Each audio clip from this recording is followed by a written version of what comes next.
This episode is supported by FX's The Shards, a seductive drama from executive producer Ryan Murphy. Set in 1980s Los Angeles, the series follows a group of glamorous, deeply entangled high school seniors drawn to a life of wealth, beauty, parties, and excess. At its center is Brett, whose reality begins to unravel when the arrival of a new student coincides with a series of mysterious murders. FX's The Shards premieres August 5th on FX and Hulu. These long dog days of summer, we just made it through a heat wave. Mama was parched through this heat wave. I was hitting up Dunkin' every single day, and I will continue to, probably for the rest of my days, but especially this summer. Dunkin' is helping everyone stay cool this summer with its lineup of refreshers. These drinks are packed with bold, fruity flavors and served ice cold. It's amazing. Dunkin' refreshers are the perfect afternoon pick-me-up. I like to start my morning with them personally, and then sometimes I go back for a second one because I'm just feeling crazy. They come in a variety of delicious flavors, including fan favorites mango pineapple and strawberry dragon fruit. And then for a limited time, there's black cherry and there's pink pineapple. I'm going to tell you something right now, and it's a bold claim, let me tell you, but I stand behind it. Pink pineapple will change your life. It is so good. It has me feeling like I'm sitting in a pool, resort side, just living, honey. It's so yummy. Try your favorite flavor with green tea, sparkling water, lemonade, or Dunkin's all-new limeade. I haven't tried the limeade yet, but I'm going to. Usually I get my drinks made with green tea and occasionally lemonade, but I do really like the green tea. Or if you don't want to build your own, try one of Dunkin's curated refreshers like the Cherry Lime Ricky or the Ultimate Pink Daydream. The Cherry Lime Ricky, scrumptious. I could drink like 3 of these a day. They're so freaking yummy. Head to Dunkin' today and find your favorite refresher. Dunkin' refreshers contain less than 1% fruit juice. Limited time offer. You know what's really terrifying? That unfinished college degree lurking in the background, just sitting there waiting for you. That's where Southern New Hampshire University comes in. With flexible online degree programs, there's no commuting, no rigid schedule, and no more excuses. Plus, they have some of the lowest online tuition rates in the U.S. Visit snhu.edu/morbid to learn more before your degree becomes just another story about what could have been. Hey, weirdos. I'm Elena. I'm Ash. And this is Morbid.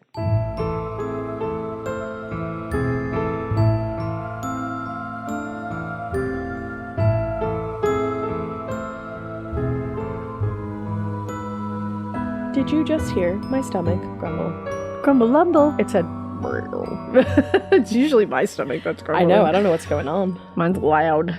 I just had a tuna sub, You did. so I'm digesting. It looked wild, but It wasn't good. Wasn't good. No. So we'll see how that pans out. Fuck. I know. It wasn't bad. It was just like, It just didn't hit like you wanted it to. no. That's the worst. Yeah, I know. I hate that. Hopefully I don't have to run out of here in the middle of this. Hopefully. Imagine. Yeah, you won't know, listener. Yeah, so that's my lunch. That's my lunch. This bitch over here shoveled some cheese fries in. She said, whatever, I'm having cheese fries. I did. Said I won't be joining I you. really wanted some. I was craving some since I've been sick. And I then I get was that. like, give me it. She wasn't sure how soon she could have cheese fries post-Naro. Yeah, so I went for it. I And love I feel who you good are. about it. You know? Not only that, can I just call you a full blast? Spicy chicken nuggets. Yeah. Who is she? How do you live this life? Who lives this way? I would if I could, but I cannot. I got a 6-inch tuna sub, and I'm like, hopefully that's chill. Hopefully that's all right. Hopefully that stays there. I don't know. I'm like my dad. I know, that motherfucker can eat anything. I'm just my dad. I could just eat things at all hours of night. I know, you're crazy, girl. Spicy doesn't really bother me too much. I love spicy, but spicy does not love me. And that's the saddest thing I know. I've ever heard. I do go spicy sometimes, like last night. But you pay for it. I got these little like tater tot mac and cheese things that had buffalo sauce on them. Shit. They were good. That sounds good. You know what though? I paid for that. Yeah, you pay. I had to order Tums at 11 p.m. Damn. But they make chewable Tums. Which, hey, And let me innovative. tell you, when I got those, Drew said, "Aren't they all chewable?" And I said, I meant chewy. Like chewy, like gummy. Yeah. Yeah. Yeah, they're so good. I had to get stop that. myself from eating the whole thing. Yeah, you can't just eat Tums No. just as a snack. No, there's a whole warning label on the back. There's a whole warning that you can't use You're not this as supposed to a have snack. more than 6 in like a 24-hour period. I had 3. In case you were wondering. It's like that Melissa McCarthy in Bridesmaids. I took 9. I took 9. I think I've overcommitted, but Me with chewy Tums. yes, I took 9. So, I mean, in business, buy the Butcher Legacy. Duh. You can pre-order it anywhere you want to pre-order it. I'm gonna finish it this weekend. Yeah, there's some little announcements and little fun things that might be happening in the pre-order space. So keep an eye on my socials next week. Yeah. Because there's some cool stuff I get to tell you. Perhaps a new series starting. Perhaps a new series that I'm going to do on socials. I don't know. Maybe. Could be. Who could be sure? We're really good at Easter eggs. Yeah. So just, keep an eye. Keep an eye, Keep 2. And maybe it'll make you want to pre-order because some incentives might be coming your way to pre-order. So Period. give it a try. Give it a try. Hold on to that receipt maybe. I don't know. But yeah, just go pre-order it wherever you want. ButcherLegacy.com. Yeah. It's really, really fucking good. Thank you. And I know I'm biased, but I'm not even being biased right now.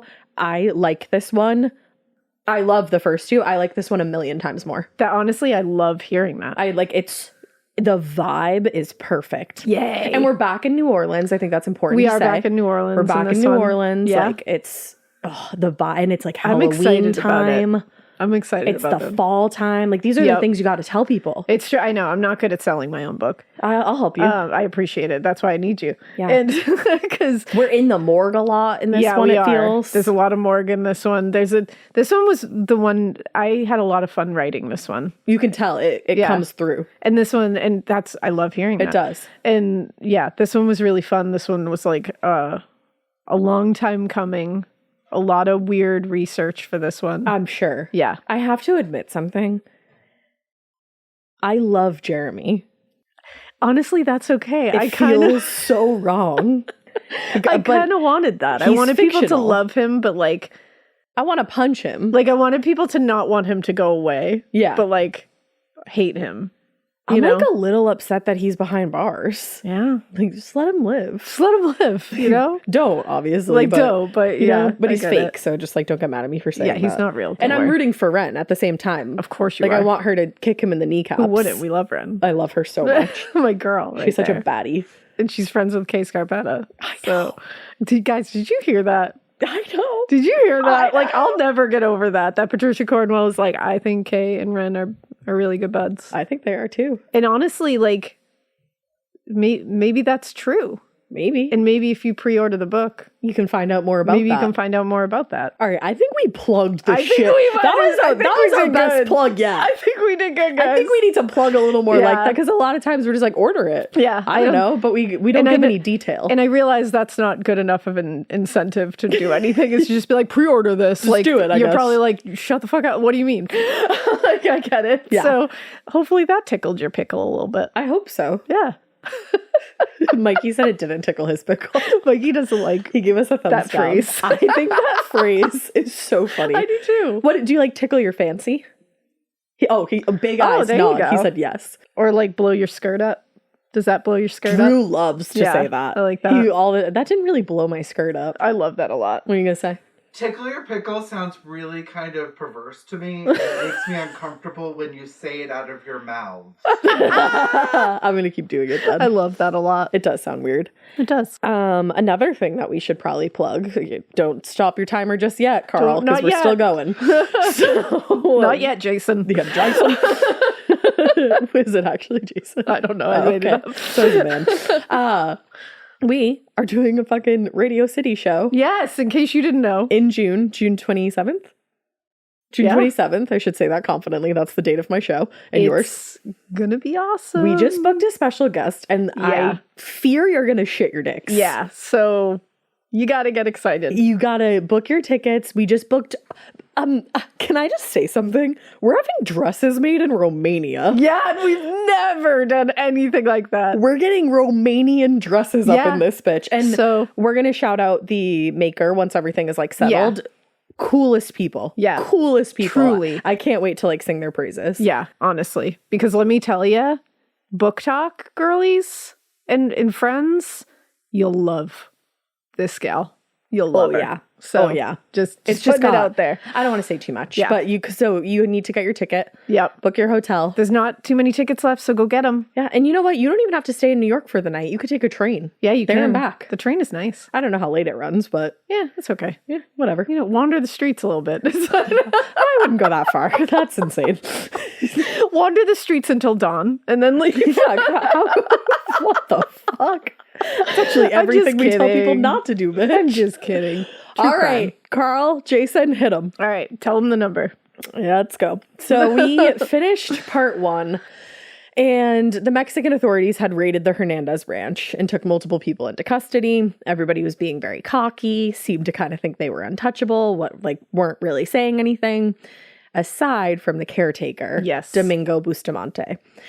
He pretty quickly folded and told investigators everything he knew, including the fact that a young American man had been held at the ranch. And when he was shown a photo of Mark Kilroy, he confirmed, yes, that was the man he was talking about. I fear this is going to get really bad.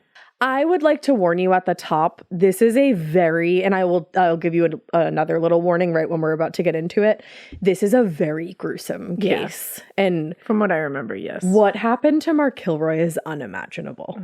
It's heartbreaking, and I hate that his family has to know that. Yeah. Like, it's awful. But I do think, like we were saying in part 1, it's such an important story to tell. Yeah. Because these cases do become cautionary Yeah, tales. for And sure. if it helps one person be a little more, Yeah. vigilant while they're traveling, And just then have more good. knowledge going in. Yeah. So Domingo Bustamante's statement broke the case wide open. Less than an hour later, little Serafine was dragged from his cell and he was brought into one of the interrogation rooms. If you remember, he was the one who blew through the checkpoint. Yep. This time, Commander Benitez was in no mood for the 20-year-old's cocky attitude and self-certainty. He had had enough. Yeah, I can't say blame him. So after slamming the soda water and hot sauce concoction down on the table, he started rattling off every single detail they had learned about the operation at the ranch. From the moment that little Serafine had blown through that checkpoint, all the way up to what had just happened in Domingo Bustamante's interrogation. He was like, we know everything, so you might as well talk. Yeah. Like, you're not having divine protection. No. It might have been the bottle of soda water and the hot sauce on the table, or it might have just been Benitez's unwillingness to tolerate any more lies. Whatever it was, mystical protection or not, little Serafine started talking. I feel like it was a good mix of all of it, but I really think that soda bottle Yeah. maybe pushed it over the edge. For me, it would for sure be the hot sauce. Yeah, that would be it. The concoction of it all. So he started talking. He confirmed what the agents already knew, that they were running the drug smuggling ring out of the ranch, moving drugs back and forth between Matamoros and Texas. And then he confirmed what they already suspected. They had murdered Mark Kilroy at the ranch. He told the commander, it was our religion, our voodoo. We did it for success. We did it for protection. He told us killing would bring us power. He told us our souls were dead. When that happens, you can do anything to anyone. But you shouldn't want to. No. And I want to point out, I know that what we're talking about here is not voodoo. I'm Yeah. not super educated That's a quote. in voodoo at all, but that's a quote. And I know that I'm sure this is vastly different, what Yeah. we're talking about today, than actual voodoo. Yeah, like that. This was a quote from this person. Exactly. So the interrogation took a little over 5 hours. And in that time, Benitez and the other agents in the room, they learned everything that they wanted to know about the smuggling operation, but also a lot of stuff that they were not prepared to hear. So the interrogation took a little over 5 hours. And in that time, Benitez and the other agents, they learned things that they needed to know, like about the smuggling operation and everything going on in that department. Yeah. But they also learned a lot of things that they were not prepared for. Yes, which I'm sure we are also not going to be prepared for. Now, I'm going to do my best to prepare you, but nothing even that will probably not be can. enough. Yeah. So after the death of his uncle Saul and his father, Serafine, little Serafine, and the remaining members of his family's organization, they ended up joining forces with another gang led by El Padrino. That might sound familiar. Yes. El Padrino was referenced in that wiretap call. Yep. So El Padrino happened to be Adolfo Constanzo, who we kind of touched on briefly in part 1, but we'll get more into who he is in this part. Okay. And this is the final part, just so you guys know. So it was Constanzo who forced them to adopt his religious practices, it was like a bizarre perversion of Palo Mayombe, which was an Afro-Cuban religion. It honors the dead and engages in rituals that involve human bones and some other things. Okay. Now, Serafine told the agents, Adolfo's very powerful, very smart. He runs our business in Matamoros. He has connections all over Mexico. Movie stars go to him. Congressmen. So this is like a well-connected guy. I don't know if congressmen actually went to him. That was alleged by not me. And when you hear that, you're like, oh, okay. Period. Got it. And just to be clear, again, like I'm like naming specific religions. What we're talking about today, it's not these religions. Yeah. I don't know a lot about these And religions. these are religions that they referenced, not us. Exactly. But like this clear. is what they're saying it is. I'm sure it's not that at all. Like I said, it's like a perversion, but just I don't want anybody to think that I think that's what it is. Yeah, for sure. Or you either. So it was clear to Benitez and the others that Serafine had a lot of respect for Constanzo, but there was also a lot more to it. It seemed like he almost worshipped him and also was terrified of him all at the same time. Yeah, does seem like that. Yeah, he kept on telling investigators, we did whatever he asked. It's our religion. And if we didn't do as he said, he would kill us or worse.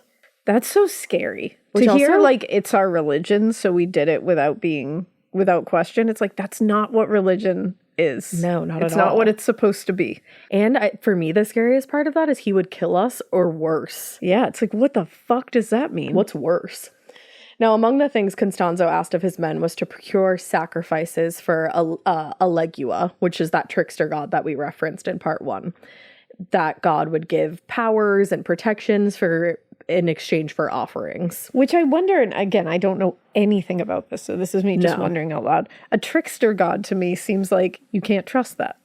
I would think. Because a trickster god is usually like Tricky. Yeah, like they're tricky. Yeah. Like you don't know if they're being for real or not. So it's an interesting thing here. Yeah. That they're relying so heavily on it. I know. And that's the thing. Like Adolfo Constanzo, he modeled his whole life over what he thought was appeasing this god. Yeah, it's just interesting. Now, one of those quote-unquote offerings ended up being Mark Kilroy. Oh, that's awful. According to Serafine, Constanzo had instructed him to go into Matamoros the night that Mark went missing, and he was to find somebody to sacrifice to the gods. This was not the first time they had done this. He said, Adolfo told us we had to go get a young white male, like a spring breaker. Oh, wow. So they were like legitimately on the hunt for shit. Mark Kilroy. It was getting late, and Hernandez and another gang member, Melio Torres, still hadn't found anybody. And then the bars let out, like I talked about, and the streets were flooded with people. Serafine was standing on the street, and he actually saw Mark get separated from his friends. Because when he had to like relieve himself? Yep, and they pounced on that. They pretended to sympathize with him. They offered, we'll drive you back across the border. We'll get you back to your friends, no problem. So sad. And this is where things start to get really rough, but there's another part where they do too, so I'm going to warn you for both. So this is when they kidnapped Mark. They jumped him, they tied a blindfold around his eyes, they duct taped his mouth shut, and just wrestled him into the Chevy Suburban. And as they stood there catching their breath, he actually managed to get out of the car and make a run for it. Oh my God. Which I think is one of the worst parts of this story. Oh. But they chased him down and dragged him back to the truck. So they brought Mark back to the ranch, and as Bustamante, the caretaker, had indicated, they left him in the truck overnight, and they promised him that as long as he complied with their demands, he was not going to be hurt, which was never the truth. No. He was kidnapped Always to for be this. a sacrifice. Yeah. This is where it's going to get really bad, just so everybody knows, like trigger warning. The next day, Adolfo Constanzo arrived at the ranch with about 12 of his followers, and they assembled inside the shack that they used as kind of like a makeshift temple, like according to them. The outbuilding was actually so innocuous that agents who were involved in the raid and who had been to the property passed by it countless times when they'd gone to the ranch, and they had no idea what had taken place inside. And if they'd only gone in there, they would have seen. I'm sure. They would have found evidence of what had occurred. That's what I mean. Like they would have seen that something happened in there. Yeah.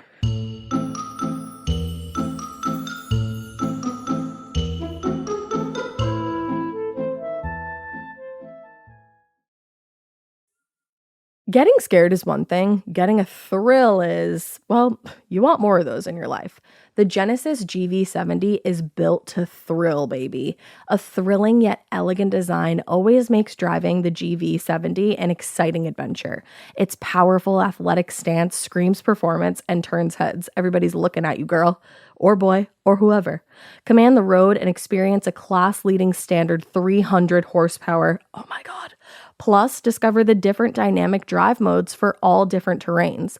Choose between the different terrain modes for whatever road conditions you may encounter. The Genesis GV70's award-winning technology and performance lets you drive with comfort and drive with confidence all at the same time. It's an exciting SUV with intuitive tech that can make your ride smooth even when the road isn't.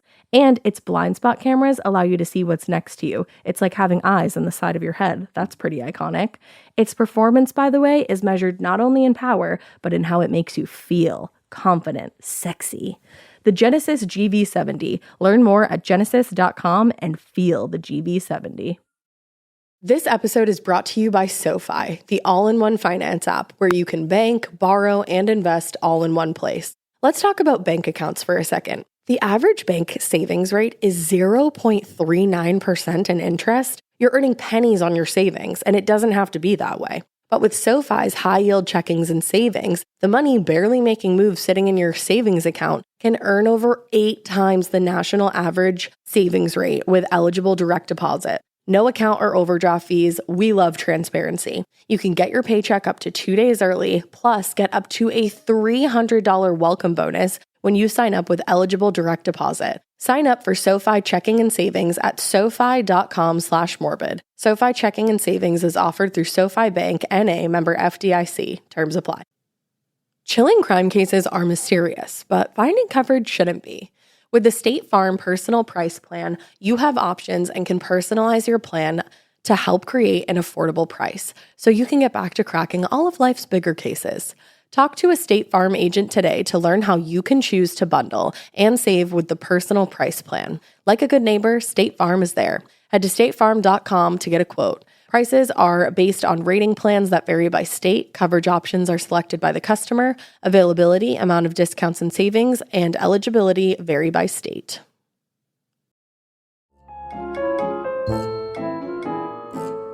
So once everybody was gathered in the shack, somebody brought Mark from the car. They threw him down onto a tarp that had been laid out on the inside. He stayed blindfolded with his mouth taped shut, but they stripped him nude. And then Constanzo beat, raped, and tortured him before finally killing him with a brutal blow to the head using a machete. Oh my God. We're still not past the worst of it. Shit. When Mark was dead, Constanzo reached into the wound that the machete had made in his skull and pulled out pieces of his brain. Oh my, this is what they mean when they say killed or worse. Yes. So the pieces of his brain were then placed into a metal cauldron-like receptacle that Constanzo referred to as the Niganga. According to Seraphine, this was where the gods received their offerings. He told investigators he wanted to put his brains in because he was going to give the spirits more power. Holy shit. I'm sure that this religion is not this. I really don't know hope. anything about it, but holy shit. Now, when they had finished the quote-unquote ritual, Constanzo instructed the men to remove Mark's body and bury him on the property. They dismembered the body before the burial, and when Seraphine was asked if that was part of the ritual, he was very blunt and told them no, it just made his body easier to bury. Oh. Yeah. Jesus. Mark's grave was marked by a wire sticking out of the ground, and the other end of that wire was tied to his spinal column, so that when his body had completely decomposed, quote, the cult could pull out the vertebrae to make a necklace. Holy shit. This is a human being. How are you this devoid of humanity? This is a human being who was going out for probably his last spring break with his best friends from high school, who got snatched off the streets, and this is what happened. I just don't get how you get here. Like, I don't get how you get so devoid of anything that makes a human being a human being. I don't understand how that just seeps out of you or was never there to begin with. It's so scary to me. Like, there's one person involved in this who will talk a little bit about who she was before she got involved in this. And she was just normal. Like, she was somebody that you might have hung out with after class or Wow. known or like a friend of a friend. Holy shit. And that's the thing. It's like, how do people become this deranged? That's what I don't get. The time frame that seems like overnight. Yeah. It's so incredibly. Like, how do you just start seeing your fellow human being as a sacrifice? As nothing. As something that's not you. Like, I don't understand that. I'll never understand that with I think it's power, and I think in this case, drugs. Holy shit. So the next day, Benitez sat down with Serafine again, and this time he recounted the details of his confession for a video camera. When the interview came to an end, he told the investigators, "You won't be able to keep us here. You'll see." Okay. Really? I don't know about that. You really think that your God's just going to get you out of here for ripping somebody's brain matter out? So chilling, though, how confident they are. Yeah. That this is real. Yup. And that they will not be punished for this. Yup. So later that afternoon, the feds swarmed the ranch for a second time, arresting anybody who was found on the property. And they set up a perimeter to search for more bodies. Because it turned out that while Mark was definitely the most high-profile victim of the cult, he was not the only person who had been killed by these deranged animals. By the time they finished searching the property, investigators would exhume 14 bodies. Holy shit. 14 bodies of other men, all of various ages. So they stood back while Serafine worked at gunpoint, digging up one body after another from shallow graves. Like Mark Kilroy, a lot of the other men had been chosen mostly for their physical traits or characteristics that Constanzo believed would please the spirits, including one boy who was a member of the Hernandez family who had been sacrificed when he was mistaken for somebody else. Wow. One of their very own family members, and we'll get into that a little bit. Wow. According to the medical examiner, all of these 14 boys and men had been killed within the last 9 months. And in each case, the cause of death had been a blow from a sharp object, which was presumably that machete. Holy shit. Every body showed signs of having been tortured and sexually assaulted, and all had similar wounds to the ones that Mark Kilroy had. Jesus. Now, while several agents guarded Serafine and Martinez as they worked to unearth the bodies, countless others combed over the property, just collecting any evidence they could. When they came to the shed, apparently even the most hardened detectives who had spent years hunting down Mexico's most dangerous criminals, they were all shocked by what they described unanimously as a human slaughterhouse. That is the scariest thing I've ever heard. Yeah. Now, Benitez, I think I mentioned it in part 1 briefly, he had grown up in a traditional indigenous community, so he was aware of some of the characteristics of these different religions and like whatnot. The folklore and stuff. And folklore, yeah. So he grew up hearing about all this, and that included all manner of spirits, magic, you name it. Yeah. A lot of times he was teased at the precinct for having such a strong belief in the supernatural, but this was the one time that most of the men who were working under him were incredibly grateful for his superstitious upbringing. When he learned of the potential cult-related activity in the murders, he actually called on a doctor, a professor of anthropology, Dr. Anthony Zavaleta, and he was an expert in Afro-Caribbean religions. So if anybody was going to help them navigate this whole unfamiliar world, it was going to be him. Yeah. Now, even with all of his experience, Zavaleta was horrified by what he saw on the ranch that day. Oh, I can imagine. He told a reporter, I have 40 years studying brujeria or witchcraft, and I've been to places and seen things that ordinarily would make your hair stand on end, but I was not ready for what I encountered that day. I don't think anybody could be. How do you ever prepare yourself for that? Yeah, this sounds completely out of the realm of anything you could conjure. It really does. So, like the agents on scene, Zavaleta was most disturbed by the shack where Constanzo and his cult members performed their, I hate to even call them rituals, because quote unquote, where they murdered people is what we should say. They're murders. Yeah.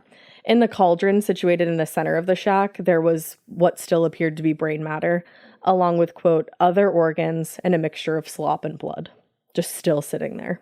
This is like shit you would hear about in a horror movie that you're like, that's too far. Yup. But this is real. Like, this really happened. This is real. Now, later, when the contents were analyzed, they would be identified as a combination of human brains, animal parts, chicken bones, and other natural debris. Wow. Upon leaving the shack, Zavaleta approached Benitez and told him, "This is Palo Mayombe. You need to look for a Cubano. This is a Cuban doing this. It's not a Mexican." Oh. And that was actually valuable information. Okay. Now, like we know from part 1, the local authorities in Matamoros, they were familiar with the Hernandez family, and we went over that. So when they learned of the activity at the ranch that involved Serafine and the other members of the gang, most, if not all, of the names were known to them. Yeah. All except one that kept coming up over and over again, especially after Serafine gave his confession. Adolfo Constanzo. El Padrino. El Padrino, exactly. So Adolfo de Jesus Constanzo, he was born November 1st, 1962, in Miami, Florida, to a 15-year-old single mother. 15. 15-year-old. Her name was Delia Gonzalez, and she was a Cuban immigrant. So obviously he too is Cuban. Yeah. So it's exactly what the doctor said. Sorry, there might be a plane landing on my house. I know. Dang. That was low. So like many single parents, Delia spent a lot of her life just struggling to support her family. Yeah, of course. Because she didn't just have Adolfo as a son, she had 2 other children too. She baptized and raised her kids as Catholics, but she also exposed them to voodoo and other Afro-Caribbean religions that would eventually have, as we know, a very profound effect on Adolfo specifically. As a child, he was remembered as a very serious boy. People said he never laughed and that he was obsessively neat. Eek. Like, kind of like OCD, it seemed like he had. Author Jim Schutz wrote, even as a very little boy, he was meticulous in ways that seemed strange to the adults around him. So I'm sure he was not getting a lot of support for that. No, I don't think so. Yeah. At an early age, he had a preoccupation with his clothing and his appearance specifically. And everybody from neighbors to strangers, though, they were constantly commenting on his looks. They thought he was beautiful. Oh, wow. Obviously, he was not. As he grew older, the obsessive behaviors and his fixation on his appearance kind of became one of the things that he got teased for the older he got, which inevitably brought on the more spiteful and aggressive side of his personality. That's when it really started to come out. Jim Schutz wrote, on a few occasions when fellow students made the mistake of teasing Adolfo about his weird habits, the response was swift and unnerving. No one in Cuban Miami needed more than a few seconds to figure out the meaning of bloody animal heads and other signs that appeared the next day at the front door of the offending schoolmate's home. Holy shit. So if you were... I know I'm saying that a lot, but that's really, like, I'm just incredulous. If you teased him, he left a bloody animal head staked outside your door.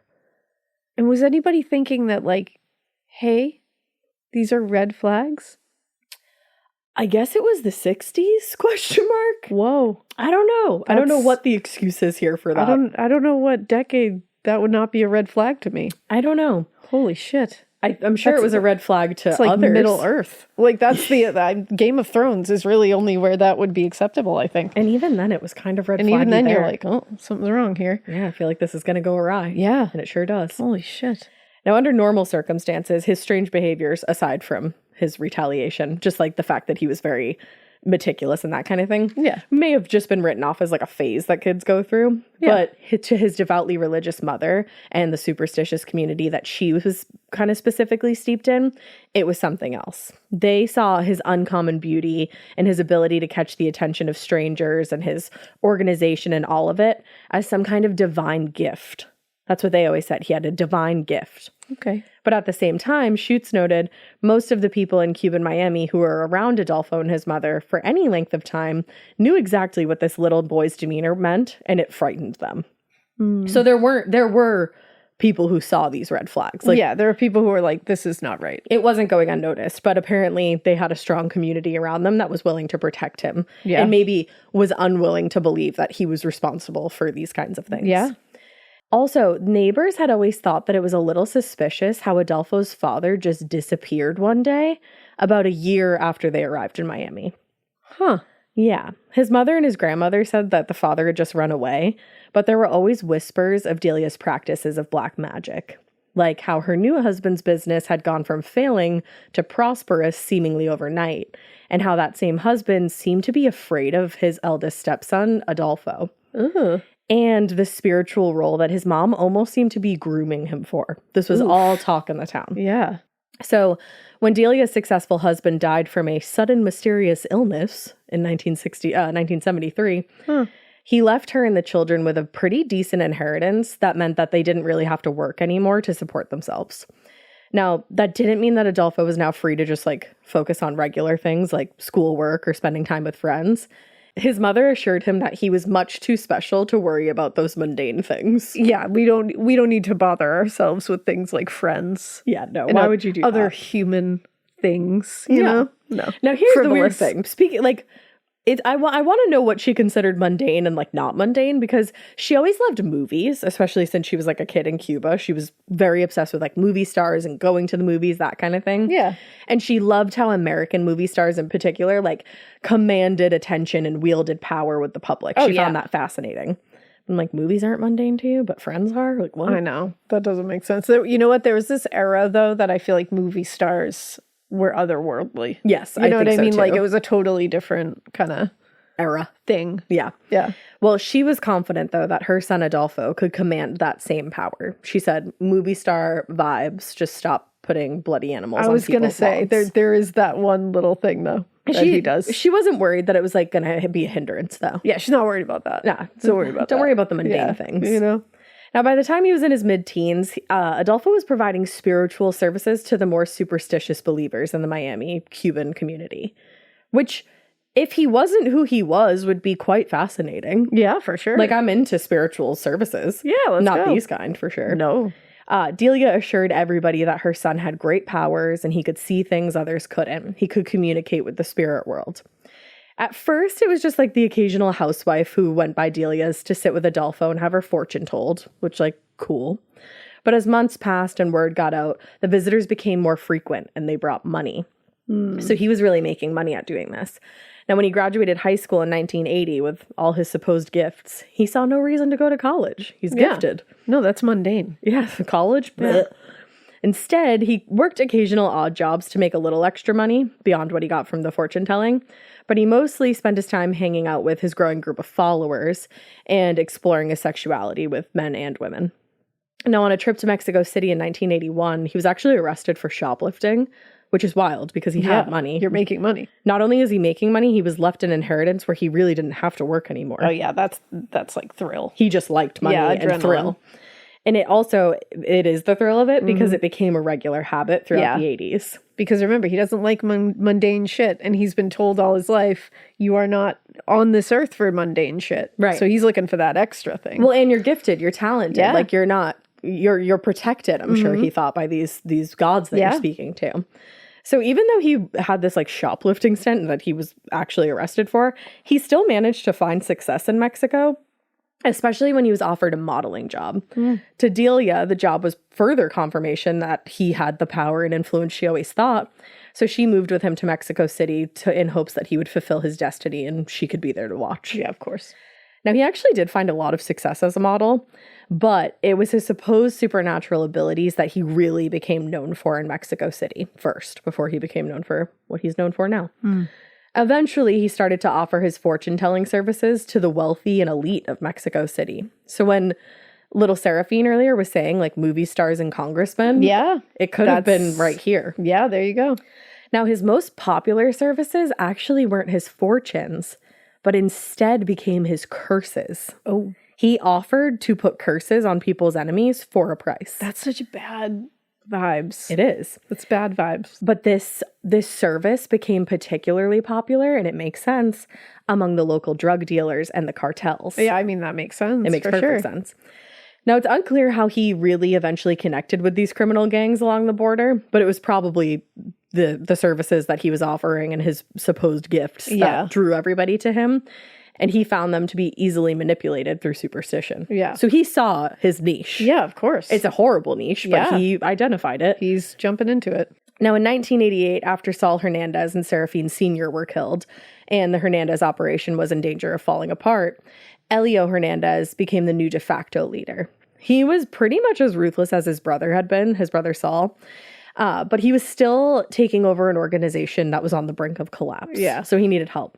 And he figured what they really specifically needed was good protection. And there was no better protection than magic. So Elio set out to find the one that could guarantee their safety. And it seems that he likely met Adolfo Constanzo through Sarah Maria Adrete, who I mentioned was Adolfo's high priestess Oh, yes. in part one. She was a friend of Elio's who dabbled in black magic, and of course, as we know, she knew Adolfo. Now, at 22 years old, she was a college student just living in Brownsville, Texas, when an unexpected divorce had her move back to Matamoros to live with her parents. She always talked about wanting to become a teacher. Oh. So like I said, she was just a regular girly going to college, wanting to be a teacher, and then she met Adolfo Constanzo. She's just going to mold young minds? She was going to mold young minds. Whoa. Adolfo and Sarah met one afternoon in the summer of 87 when he stopped his car in the middle of a crowded street, causing a traffic jam just to meet her. Whoa. Apparently this was like a thing in Matamoros. Like, men would put these big displays of affection on for women that they wanted to end up being with. It's like a peacock situation? Yeah, very much so, exactly. So she was familiar with this, and she always found it kind of like repulsive. Yeah, she's like, no thanks. But for some reason, there was something about Adolfo that she liked. She saw that he was gifted and talented, I guess. Now, she didn't find him brash or overconfident. She said she felt like he was just magnetic. And it didn't take long before she was brought into the fold and familiarized with the ways of his religion, his quote-unquote religion. But she probably didn't know that she wasn't the first woman to join his group. There had been actually 2 before her that served as high priestess. Oh. Yeah. Where'd they go? They mysteriously vanished within a year of meeting Adolfo Constanzo. You know what? It's not my business. Isn't it weird how people just mysteriously vanish when they know him or his family? Yeah, there's a lot of mysterious vanishing happening here, and it's making me very uncomfortable. Alina, it's just magic. I have anxiety listening to this. It's a lot. Just because this world is like, everything about all of this. It's so dark. Feels so scary. It's to so me, like, dark. I'm so anxious just thinking about it. Yeah. Now, at first, what brought the Hernandezes and Constanzo's followers together were the drugs and the money, not the religion. But in time, that changed because the deeper that they all got into Mayombe, the more the spiritual practices and beliefs took over their lives. Now, to Tony Zavaleta, the doctor, who actually knew Sarah well, Wow. her rapid transformation from a straight-A student in his class. So literally the doctor that was brought in as an expert on this religion ended up knowing one of these followers because she was in his class that he taught. That's incredible in the worst way. It really is. He found her transformation to be almost unbelievable. Yeah. He said, she sat in my anthropology class all semester. An A student, always present, always friendly. I never saw her wear an emblem, an amulet, a talisman, any sign of black magic, and I am trained to watch out for such things. I never heard her ask a weird question, even when we talked about weird religions. So it really was like Night and light day. switch. Yeah, light switch.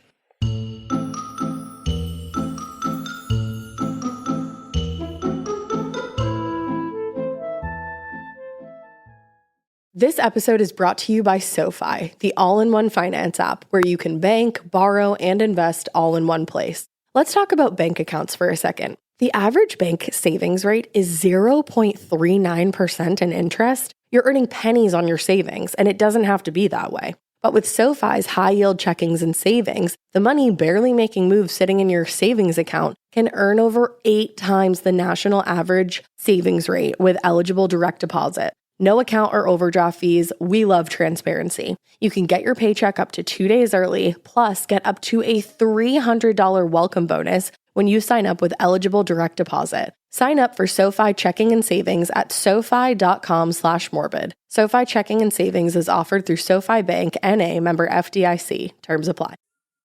Getting scared is one thing. Getting a thrill is, well, you want more of those in your life. The Genesis GV70 is built to thrill, baby.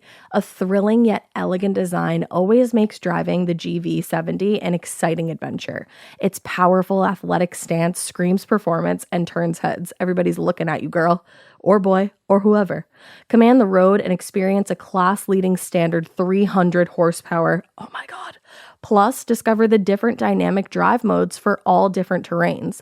Choose between the different terrain modes for whatever road conditions you may encounter. The Genesis GV70's award-winning technology and performance lets you drive with comfort and drive with confidence all at the same time. It's an exciting SUV with intuitive tech that can make your ride smooth even when the road isn't. And its blind spot cameras allow you to see what's next to you. It's like having eyes on the side of your head. That's pretty iconic. Its performance, by the way, is measured not only in power, but in how it makes you feel. confident, sexy. The Genesis GV70. Learn more at genesis.com and feel the GV70. Chilling crime cases are mysterious, but finding coverage shouldn't be. With the State Farm Personal Price Plan, you have options and can personalize your plan to help create an affordable price so you can get back to cracking all of life's bigger cases. Talk to a State Farm agent today to learn how you can choose to bundle and save with the Personal Price Plan. Like a good neighbor, State Farm is there. Head to statefarm.com to get a quote. Prices are based on rating plans that vary by state. Coverage options are selected by the customer. Availability, amount of discounts and savings, and eligibility vary by state. Now, there's no way of knowing exactly how many people, unfortunately, were murdered by the cult between 88 and 89. But according to Gary Cartwright, the earliest victims were, quote, selected from the ranks of enemies, rival drug dealers, or dirty cops who had gone back on an agreement. Ooh. Yeah. Now, to Elio Hernandez, this made sense. He could appease Constanzo and also get rid of his enemies and rivals at the same time. Yeah. It was perfect for him. It makes sense in that way. Right.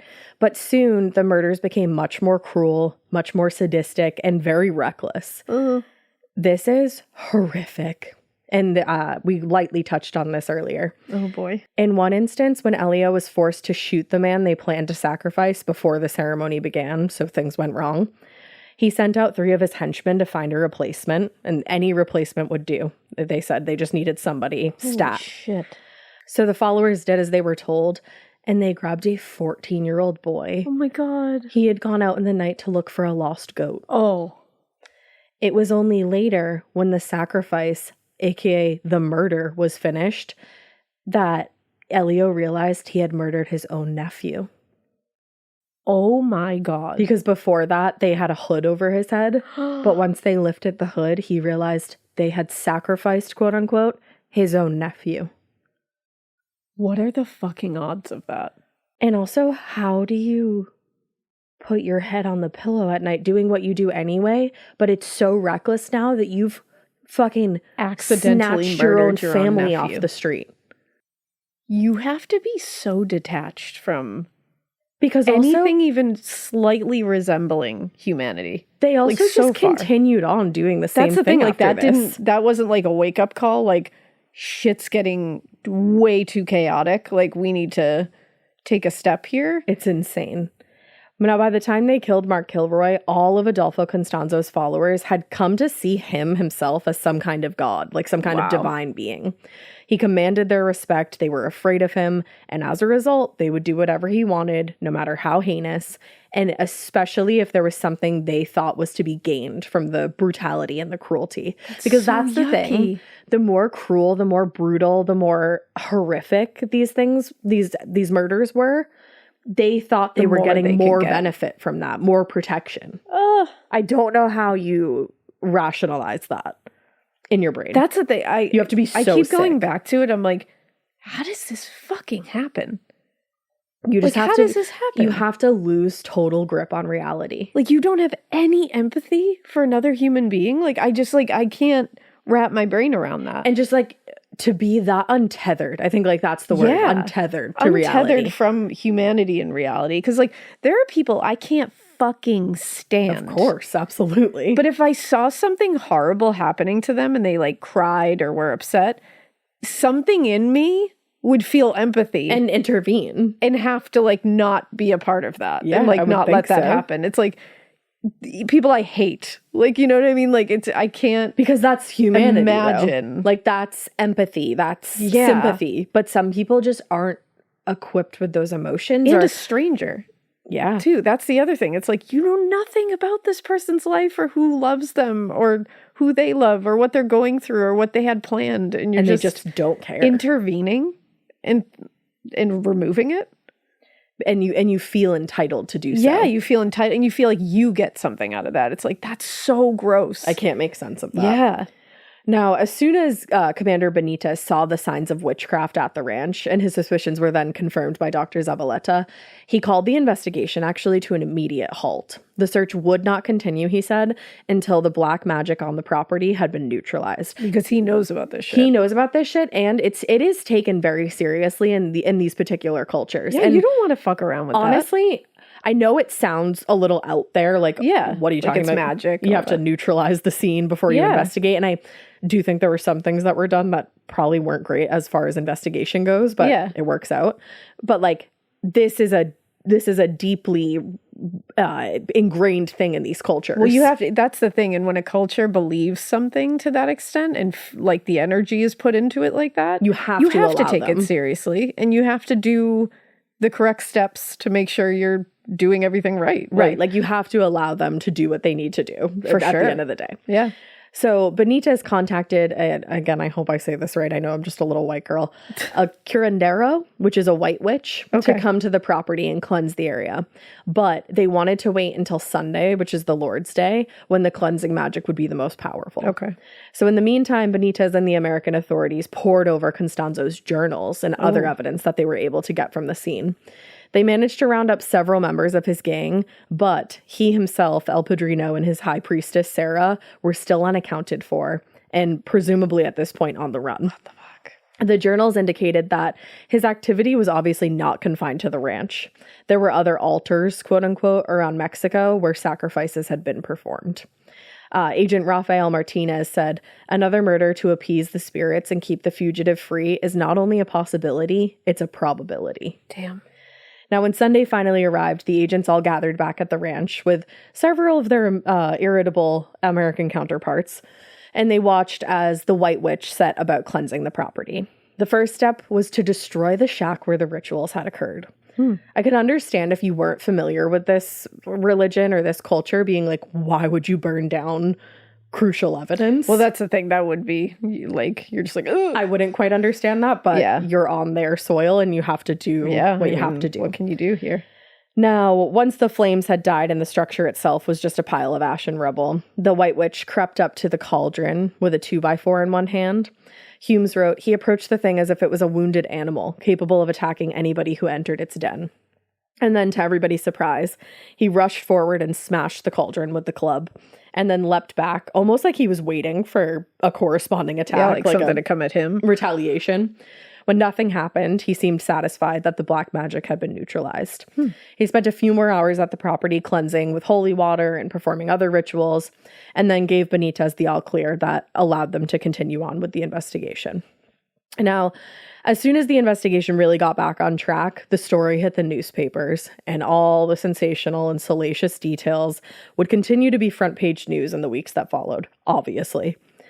In the days after the story broke, Brad Moore, who was Mark Kilroy's one of his closest friends, told a reporter, "I'm still really in shock about it. I know he's in a better place. I know that. He was a very good person." It just breaks your heart. Yeah, that's awful. Now, in the days that followed, investigators were able to identify 3 more bodies that were unearthed at the ranch. There was Valenta Del Fiero, a local man in his 30s who had been shot with a 9mm. There was Gilberto Garza Sosa, a railroad security guard whose neck bones were all broken from what the medical examiner believed was a hanging. And there was Cesar Sauceda, who was a former Matamoros police officer, and his body showed signs of torture. Holy shit. It was Sauceda, who Elio had shot prematurely, which required them to find a new victim, and that obviously resulted in the death of his own nephew, his 14-year-old nephew. 14 years old. But unfortunately, many of the other victims would remain unidentified. That's really sad. It is. Now, while his family, Mark Kilroy's family, struggled to process the revelation that he was dead, that he wasn't coming home, and the press had a field day playing up all the shocking aspects of the story, authorities on both sides of the border got to work just trying to apprehend everybody who was responsible, and obviously doing their best to hunt down Adolfo Constanzo. By the time the agents were searching the ranch, they had many of the members of the gang in custody. But like we said, as soon as he heard Adolfo Constanzo of the raid, he and Sarah escaped to Brownsville, along with cult members Martin Quintana Rodriguez, Omar Francisco Oria Ochoa, and Alvaro El Dubi de Leon Valdez. And they were all wanted for murder. Now, believing that Constanzo and the others might be hiding out at like a hotel or something like that in Brownsville, federal agents in the U.S. assembled a team and they raided the hotel. But by the time they arrived, the group had already caught a flight out of Texas to Mexico City. And that's where Constanzo actually had an apartment. Wow. He had multiple places to stay on both sides of the border. It took several weeks, but Mexican authorities finally caught up with the fugitive cult members in Mexico City at the end of April. When they raided Constanzo's apartment, they found altars, they found candles, and other occult objects inside. But they didn't find any evidence that a violent crime had been committed there. In that location. So that was a little tough. Yeah. Now, a week later, on May 6th, a resident of an apartment complex in Mexico City called the police to report a domestic disturbance. Now, the police thought that might have been Constanzo and the others, so they brought reinforcements. And the report actually ended up being unrelated to Constanzo. Oh, wow. But it did result in gunfire between the suspect and the police. And in a bizarre coincidence, Constanzo was staying in an apartment complex nearby. What? And when he heard the gunfire between the police and the suspect in the domestic dispute, he assumed that the authorities had caught up with him. What are the fucking odds? One of his followers who was on the run at the same time said he went crazy. He grabbed a bundle of money and threw it and began shooting out the window. Holy shit. Now, believing that he only had a matter of minutes before he was caught, he ordered one of the other cult members of Alvaro Valdez to shoot him and his henchman, Martin Rodriguez, who was also on the run. Whoa. The story was later confirmed by Sarah, who told police Adolfo had made the order, quote, because it was the end and he wanted to die with Martin. This is wild. It's bonkers. So with Adolfo Constanzo and Martin Rodriguez now dead, police took Sarah Aldrete, Omar Francisco Oria Ochoa, and Alvaro de Leon Valdez into custody, bringing the manhunt for Mark Kilroy's murderers to an end. A bizarre, wild end. One of the strangest ends I think that we've actually had in morbid history. Like, holy shit. So it took some time to sort everything out, but eventually everybody who played a role in the murders of those discovered buried at the ranch were punished for their crimes. Good. Not long after his arrest, Oria Ochoa was hospitalized and diagnosed with AIDS. As a result of the advanced stage of his virus, he spent the rest of his life in a hospital and died in February of 1990. Alvaro Valdez was found guilty of the murders of Adolfo Constanzo and Martin Rodriguez and was sentenced to 30 years in prison. Sarah Aldrete, Serafine Hernandez, Elio Hernandez, and Sergio Martinez were ultimately convicted of multiple crimes, including the murders of Mark Kilroy and the others found on the ranch, and they were sentenced to 67 years in prison. Wow. I don't know exactly why, but in 1998, a judge did reduce their sentences to 50 years each. Why? I don't know if it was good behavior. Yeah, I'm not sure. Seems crazy. Now, as of today, only Ovidio Hernandez and Malio Ponce Torres have managed to evade capture. Wow. Yeah. As for the Kilroy family, they continue to support each other in the years that have followed since Mark's death. A few years after the tragedy, they established the Mark Kilroy Foundation, and that's an organization dedicated to the prevention of substance abuse among young people, which I think is really incredible that they were able to do something with it. Exactly. Since starting the organization, they provided countless teens and young adults with the education and opportunities to avoid falling into addiction. And even though Mark himself never struggled with drugs or alcohol, they obviously saw the connection to addiction and what happened here. In 2009, Mark's mother, Helen, said, "A lot of people weren't even alive when this happened to Mark. So we do talk to people about Mark's story. They need to realize that they have to be aware of what is going on around them, anywhere, not just in a foreign country." Exactly, because that really is, this kind of shit can happen anywhere. And you just, like, stories like this are so shocking, but it's such proof that you do not know what's lingering around the next corner. And you don't know. Strangers are strangers. You don't know them. You don't know what they're about. You don't know if they have good intentions. You don't know anything. Unfortunately, a lot of times people don't want to help you. No. They want to hurt you. Yeah. And, like, that's a horrible thing to have to believe, but you have to at least have that in the front of your mind now. Yeah. And if now we have the information. Let them prove to you that they're not that. before you fully trust them. But honestly, like we were talking about this the other day with just a group of friends. Anytime I've ever been helped, like get it or offered help, like getting my groceries into my car or something like that, no, thank you. Yeah, no. I'm all set. I got it. I never want the help. A ride? Nope. You don't need a ride anymore. Definitely obviously not at this point, like when this story happened, but now Uber. Nope. Yeah, I'm all set. Don't need it. It's just, it's what sad. An awful, awful story. It's just awful that human beings are capable of doing this to other human beings. That's honestly the thing that my brain just never, ever can even conceive of. No. Truly. But I really do commend his family for like making something positive positive come out of such a tragic loss. Because holy shit. Yeah. It's a horrific story. It really is. Do you have a fun fact for us as a palate cleanser? I think it's your fun fact time. Is it my fun fact? I did fun fact last time. I'll find a fun fact for us then. Okay. Sharks have been swimming in Earth's oceans for about 400 million years, making them roughly 50 million years older than the earliest trees. That's so scary and incredible all at the same time. It really is. Like the ocean isn't my business. No. It's just not. I also just find it so scary that we just stopped exploring the ocean. Yeah, because I think we were like, we have more business up in space than we have down here. Yeah. And I fully believe that. Freaks me out. But But we also... scary. Ocean, scarier. Unthinkable. But also, like, that's where our Wi-Fi comes from. Yeah. Make it make sense. I know. Yeah. Like, he's looking at me like, what the fuck? Comes from, like, tunnels and shit underwater. It's weird.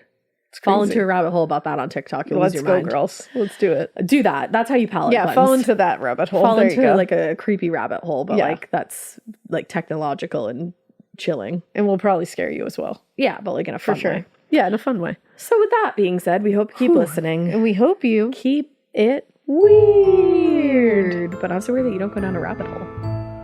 One that makes you feel good. Yeah, or a little bit scared. Spooky rabbit hole.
Traditional home security only alerts you after a break-in, and that's too late. Simply Safe is changing that. Stop. This is Simply Safe. Police are on the way.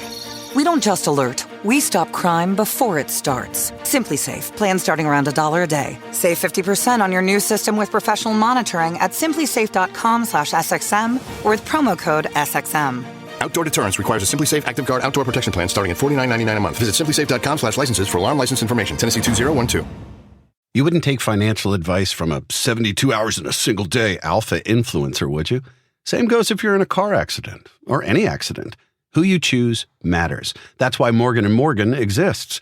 They're the largest injury law firm in America, and they've built a reputation by actually winning cases, not just talking about it. Over 1,000 lawyers across all 50 states and $30 billion recovered.